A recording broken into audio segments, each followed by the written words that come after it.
মানুষকে একটা ছেলেকে যদি বলতে হয় আমার যে ওকে আমি এখন জিনিসটা রেকমেন্ড করতে পারি সেটা হচ্ছে প্রোডাক্ট ম্যানেজমেন্ট কোর্সগুলো করা। আচ্ছা, ফ্রিতে কিছু আছে, ফ্রি, ডিজাইনের ক্ষেত্রে। এবং ইভেন গুগলে, ইউটিউবে যদি আপনি যান প্রচুর রিসোর্স আছে প্রোডাক্ট ম্যানেজমেন্ট কোর্সগুলো করা। প্রোডাক্ট ম্যানেজমেন্ট কোর্সগুলো হচ্ছে একটা টেক প্রোডাক্ট, আচ্ছা, একটা ডিজিটাল প্রোডাক্ট কী কী মেট্রিক্সে কাজ করে, ওকে, ওটা যে ওটার স্টেক হোল্ডারগুলো যারা যারা আছে ওদেরকে কীভাবে কেটার করতে হয়, কার কার কী নিড, ক্লায়েন্টের কী নিড, টিমের কী নিড, কীভাবে কমিউনিকেশন করা হয়।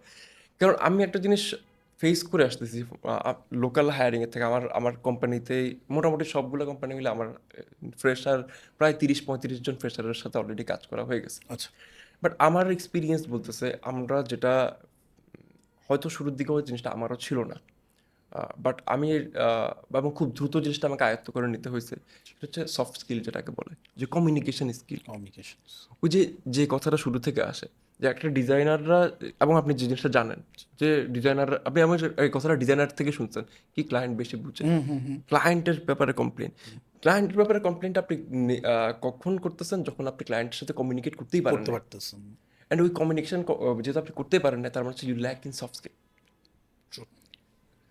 ক্লায়েন্টের কথাটা ধৈর্য সহকারে শোনা, ওর শুনুন, ফুল ব্রিফটা শুনে ওইটাকে নিজের ভাষায় কনভার্ট করে না। যেটা আমাদের ক্লায়েন্ট ওর দেশের মানুষের কম। ক্লায়েন্ট চাল ডাল যিনি বিক্রি করে উনি চাল ডালের ল্যাঙ্গুয়েজে কথা বলবে, যিনি অবভিয়াসলি। মুরগি বিক্রি করে উনি মুরগি বিক্রির ল্যাঙ্গুয়েজে কথা বলবে। উনার ওই বিজনেসের ওই ল্যাঙ্গুয়েজটা আমার ডিজাইন আমাকে ল্যাঙ্গুয়েজে বুঝতে হবে। কনভার্ট করতে হবে। ওই জিনিসটা যতদিন না আয়ত্ত করতে না পারবে একটা ছেলে, এবং ওটা খুব একদিনে হবে যে তা না। ইভেন আপনি যদি একটা এখন একটা মোটামুটি একটা এমএনসিতে জয়েন করেন, আপনাকে মোটামুটি একটা টাইম ইন্টার্নশিপে রাখবে, একটা ব্যাংকে যান আপনাকে ইন্টার্নশিপে রাখবে। তো ওই ইন্টার্নশিপ প্রসেসে তো আপনি ওই প্রসেসটা শিখতেছেন। স্টার্ট আপগুলো হয়তো ইন্টার্নদেরকে এত কিছু শেখানোর সময় পায় না, কারণ আমরা অলরেডি আন্ডারস্টাফড। অনেক প্রেশারের আমাদের মধ্যে থাকতে ফাউন্ডারদের হচ্ছে। উপরে প্রচুর বুঝছে। চাপ। এটা করতে এবং প্রোডাক্টগুলো দেখা যাচ্ছে আমরা নিজেরাই স্ক্র্যাচ থেকে বিল্ড করতেছি, ক্লায়েন্ট হ্যান্ডেল করতেছি, এই করতেছি, সে করতেছি। তা আমি কখন একটা নতুন ছেলেকে, নতুন যে আসছে ওকে আমার আবার একটা ম্যানেজার রেখে এতগুলো মার্কেটে, আমি ঢাকা মার্কেটের কথা বলছিলাম, চিটাগং মার্কেটের কথা বলছি, আমাদের এত স্কিলফুল মানুষ নাই যে আমি আমার নিজে একটা ম্যানেজার রেখে, ম্যানেজারকে দিয়ে বা একটা সিনিয়র এক্সিকিউটিভকে রেখে আর একটা ইন্টার্নকে ট্রেন করে আমার টিম বিল্ড করবো। আমরা এখনো ওই পর্যায়ে আসিনি। তো সেক্ষেত্রে আপনি বলতে চাচ্ছেন যে প্রোডাক্ট ম্যানেজমেন্টটা আগে করা থাকলে এক্ষেত্রে অনেক ইট ইজ সুবিধা ওয়ান হচ্ছে। Of the courses I recommend, যে প্রোডাক্ট ম্যানেজমেন্ট কোর্সটা করলে মার্কেটের সম্বন্ধে একটা আইডিয়া জেনারেট হয়। সেটা কি এই যে যে আপনি ডিজাইনের ইয়ের ক্ষেত্রে বলছেন? ডিজাইন ব্র্যান্ড, হয়তো ডিজাইন ব্র্যান্ড নিয়ে আসবে না, ডিজাইন ব্র্যান্ড হয়তো সবসময় টাচ করে না প্রোডাক্ট ম্যানেজমেন্টের জিনিসটা, বাট কমিউনিকেশন জিনিসটা কি, কার কার এই প্রোডাক্টগুলোতে, ডিজিটাল প্রোডাক্ট বা টেক প্রোডাক্টগুলোতে কার কার কে কার কার সাথে কি কমিউনিকেট করতে হবে, কি কি জিনিস এখানে মাথায় থাকতে হবে। আমি একটা যখন টেক কোম্পানিতে জয়েন করব, এখানে আসলে ডাটাগুলো কোন জায়গা থেকে আসতেছে, মেট্রিক্সগুলো কি কি, প্রসেসগুলো কি কি, ওই জিনিসগুলো একটা নতুন ছেলের আয়ত্তে আসবে, যে ও তখন হরাইজনটা দেখবে যে না আমি আমার ক্যারিয়ার জার্নি এখানে দেখতেছি, যে আমি যদি এই কাজগুলো করি তাহলে আমি আগামী 5 বছর পরে আমি এই জায়গায় এই রোলে থাকতে পারবো। ক্যারিয়ার মানুষ কি জন্য স্টার্ট করে, যে আমি এখন এই রোলে শুরু করছি, হ্যাঁ, হ্যাঁ, যে আমি 3 বছর পরে, উন্নতি 10 হবে বছর আমার পরে ধাপে গিয়ে ধাপে। আমি, এখনকার ছেলেপেলেকে যেটা সবাই শুনে যে আমি আর্লি রিটায়ারমেন্ট করবো, 40 বছর হয়ে আমি ইয়ট কিনবো, ল্যাম্বরগিনি কিনবো। তো স্টার্ট আপ করে ও- কোটিপতি। ওরকম কিছু ড্রিম দেখা শুরু করতে পারে যদি যদি সে স্টার্ট আপ না একটা কোম্পানির স্ট্রাকচার বুঝে।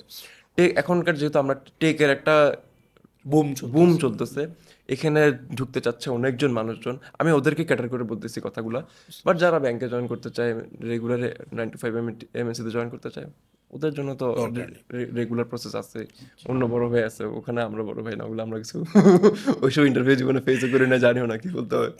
ঠিক আছে ভাই, তো তাহলে যে আর কি করতে পারে, মানে আমরা যেটাতে আসতেছিলাম যে ডিজাইনের ক্ষেত্রে, ডিজাইন যদি আপনার মতো ধরেন যে আপনি যেভাবে শুরু করছেন, ডিজাইন ব্যাকগ্রাউন্ড ছাড়া, পড়ালেখা তো ওই দিকের পড়ালেখা ছাড়া, এখন আমি গ্র্যাজুয়েশন করলাম অথবা রানিং করলাম, তো আমি এখন ডিজাইন শিখতে চাই, শিখে একটা ক্যারিয়ার দাঁড়া করাতে চাই, তাহলে আমাকে মানে ফার্স্টের দিকে আমাকে কি করতে হবে?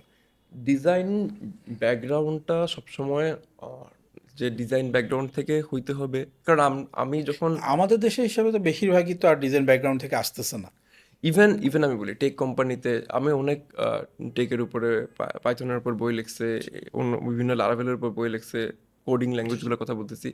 এরকম অনেকজন লোক আছে যারা বিভিন্ন ব্যাকগ্রাউন্ড থেকে আসছে, সিভিল ইঞ্জিনিয়ারিং হ্যাঁ, ব্যাকগ্রাউন্ড থেকে আসছে, হ্যাঁ, হ্যাঁ, নাম ওরকম তো মেনশন অনেক করতেছে না, আছে। বাট যে কারা কারা ওরা, তাই না?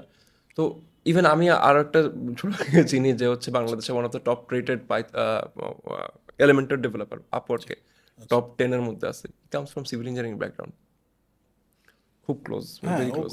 এই তো অনেক সো এই জিনিসগুলোতে কেউ যদি মনে করে যে আমি তো ওই ব্যাকগ্রাউন্ডের না, ডিজাইন ব্যাকগ্রাউন্ডের না, টেক, ওই যে আমি একদম শুরুতে যেটা বলছিলাম যে এখানে ক্রিয়েটিভ বা টেকের যেটা না হয়, এটা আপনি আসলে কত দ্রুত অ্যাডাপ্ট অ্যাডাপ্ট করতে করতেছে। পারতেছে। এবং অ্যাডাপ্ট যখন বলি, আমি যদি অ্যাডাপ্ট কথাটা যদি বলি, ওইটাকে অনেক বড় চ্যালেঞ্জ না মনে করা, কারণ এখানে এন্ট্রি ব্যারিয়ার খুব কম। ডিজাইন বলেন, ডিজিটাল মার্কেটিংয়ে ধরেন আপনি একটা রেস্টুরেন্ট দিবেন, ওই যে একটু আগে বলতেছি, জি, জি। একটা রেস্টুরেন্ট দিতে কত টাকা ইনভেস্ট করতে হয়? অনেক টাকা ইনভেস্ট করতে অনেকটা হয়। ওভারহেড কস্টটা অনেক বেশি অ্যাটলিস্ট হয়ে যায়। 30-40 লাখ টাকার নিচে আপনি চিন্তাই করতে পারবেন না। হ্যাঁ, এটা হয়তো 50-1 লাখ টাকা দিয়ে, 1.5 লাখ টাকা, 2 লাখ টাকা দিয়ে কাঠ নামাতে পারবেন, বাট ওইটাও ধরেন খুব বড় কিছু বড় হবে কিছু না, হবে হয়তো। সাস্টেইনেবল। কাঠ এখন থেকে কিন্তু অনেক বড় বড় এখন ব্র্যান্ড হ্যাঁ ব্র্যান্ড আসছে, আমরা পরে হয়েছে অনেক। বাট খুবই রেয়ার। হ্যাঁ ওই স্টার্ট আপের মতো, ওই যে 99% ফেল করবে, 99% একটা fail কাঠ করবে, গিয়ে বড় 1% রেস্টুরেন্ট হবে। True. ওই ওরকম হাসল বা সবাইকে করতে না চাইলে কারোই জন্য আসলে কোনো ক্যারিয়ার না। বাট যদি আপনি এই ডিজাইন প্রসেসে আসতে বলেন, আমার কথা হচ্ছে এখন আমরা যখন 2015-16 শুরু করছি, আহ, ওখানে ধরুন একটা তখন আর চ্যালেঞ্জ আমি নাই চাই, ওই চ্যালেঞ্জগুলো এখন যদি বলি শুনতে মানুষের কাছ থেকে বিরক্ত লাগবে, তো বেশি বাড়াই বলতেছে কথা বলতে।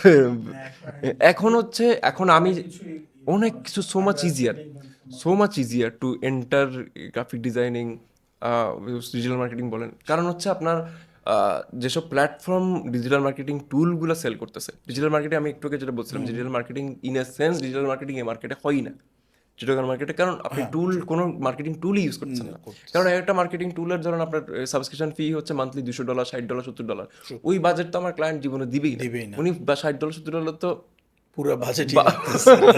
Right.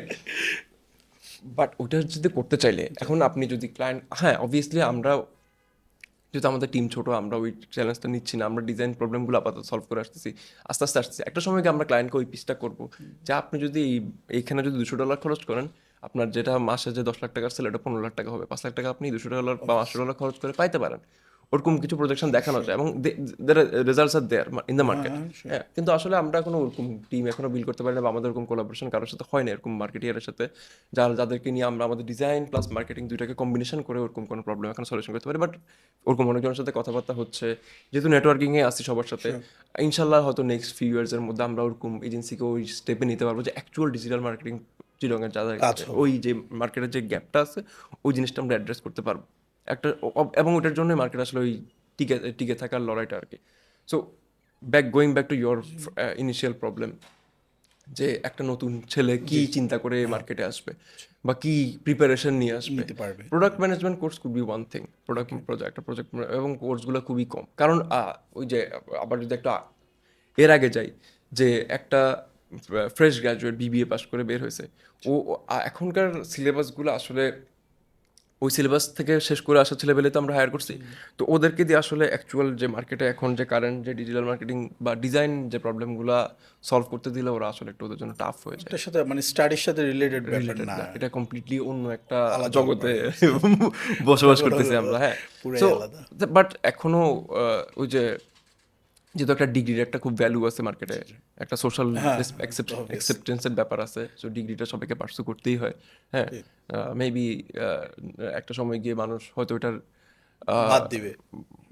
I am not recommending, but হয়তো হ্যাঁ, কিছু কিছু ক্ষেত্রে কারো যদি কেউ যদি মনে করে যে আমার এই জিনিসটা ছাড়াই, আমার মনে হয় বাদ দেওয়া উচিত কিছু কিছু ক্ষেত্রে। আমার মনে হয় মার্কেটে কিছু কিছু মানুষের কাছ থেকে, কিছু কিছু মানুষের জন্য ডিগ্রি ভার্সিয়েশনটা বাদ দিয়ে ফেলা উচিত। আর ওই টাইমটা তো ওয়েস্ট হচ্ছে হ্যাঁ, এবং অ্যাজ এ সোসাইটি আমাদের কিছু ভোকেশনাল এবং কিছু স্কিল বেসড ডিপ্লোমা ওটা তো খুবই দরকার, আসা ওটা তো উচিত খুবই মার্কেটে। দরকার। ইভেন আমিও আলহামদুলিল্লাহ কিছু কয়েকজনের সাথে কাজ করতেছি, এরকম একটা স্কুল বা ইউনিভার্সিটি ইন 10 ইয়ার প্ল্যান, আমরা হয়তো ওরকম একটা গোলে একটা সময় গিয়ে অফার করতে পারবো মার্কেটকে, যে আমরা হয়তো কোনো ট্র্যাডিশনাল ডিগ্রি দিতে পারবো না, বা আমরা একটা ডিপ্লোমা স্কিল অফার করতে পারবো, স্কিল অফার করতে পারবো।